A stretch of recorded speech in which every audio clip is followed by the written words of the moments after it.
Here at Val-Con, we see one of our industrial event construction sites. Permits pending.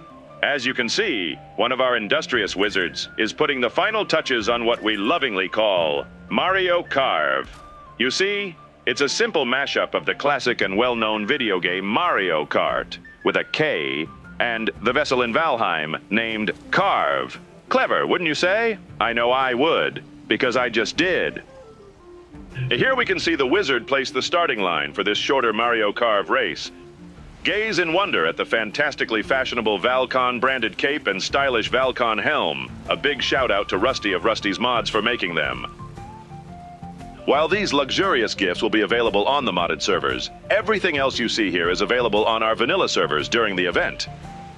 Nonsense, you might be saying. These don't look like vanilla signs.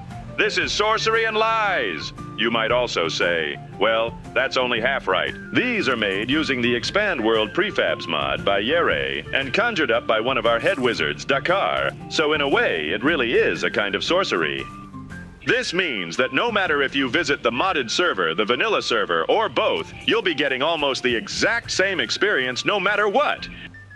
While our wizard here is clearly too busy to stop and read the instructions on the wall there, I'll just fill you in on the fun that Mario Karve brings to the table.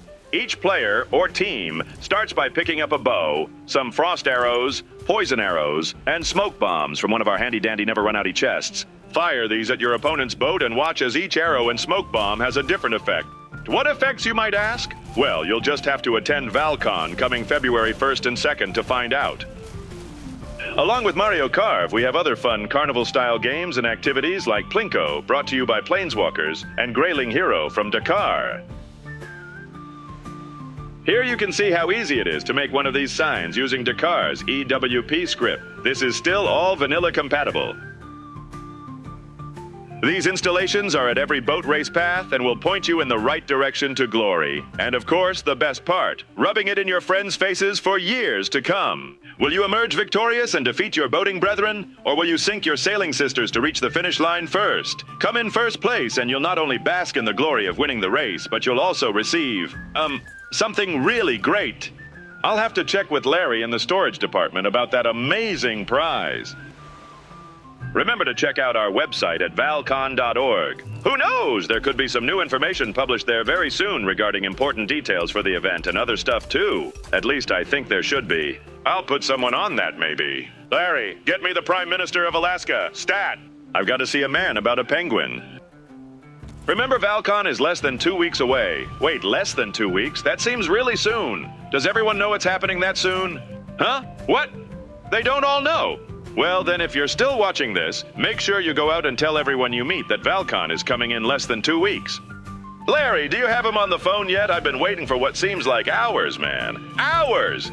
What? The Prime Minister of Alaska doesn't exist because Alaska isn't a foreign nation? Well, I'm not so sure about you, Larry. You know, ever since they replaced Greg with you, I've gotten the feeling that you've been trying to trick me during these voiceover sessions, Larry. Frank, please, let's be professional about this. Greg had to leave for personal reasons, and I know you're not fond of me, but we're going to get through this, okay?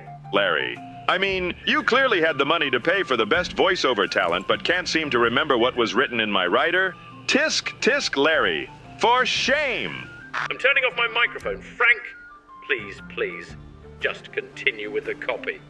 This is supposed to be helpful to the viewers, okay? Fine, Larry, fine. I'll do it. Let me see.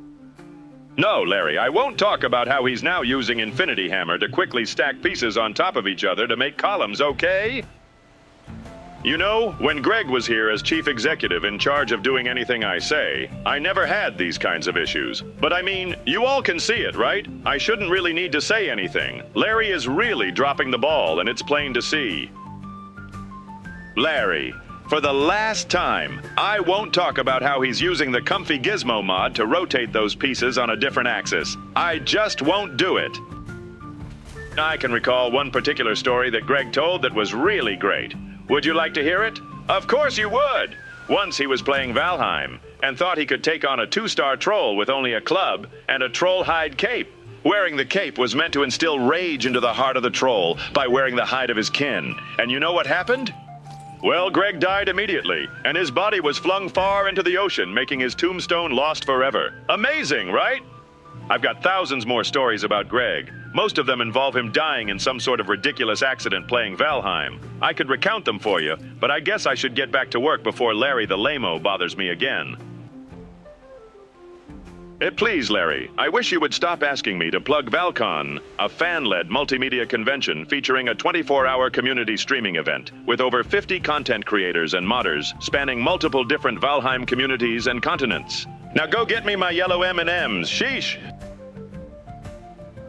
Well, I hope you're happy, Larry. We've gotten to the end of the video, and my lack of yellow M&Ms has really made this whole video suffer in quality because of it. As Executive Vice President in charge of sales, these types of things are your responsibility. And you know who's suffered the most? Why, it's the viewers, Larry. The viewers. Can you get on the mic here and apologize to them? Okay. I'm sorry, viewers. Now, can you please finish reading the copy, Frank? Well, I don't know, Larry. Do you have any yellow M&Ms for me? Frank, I've told you at least 1,000 times today alone that the vending machine has been out of M&Ms for the last 10 years. That's not really answering my question, Larry.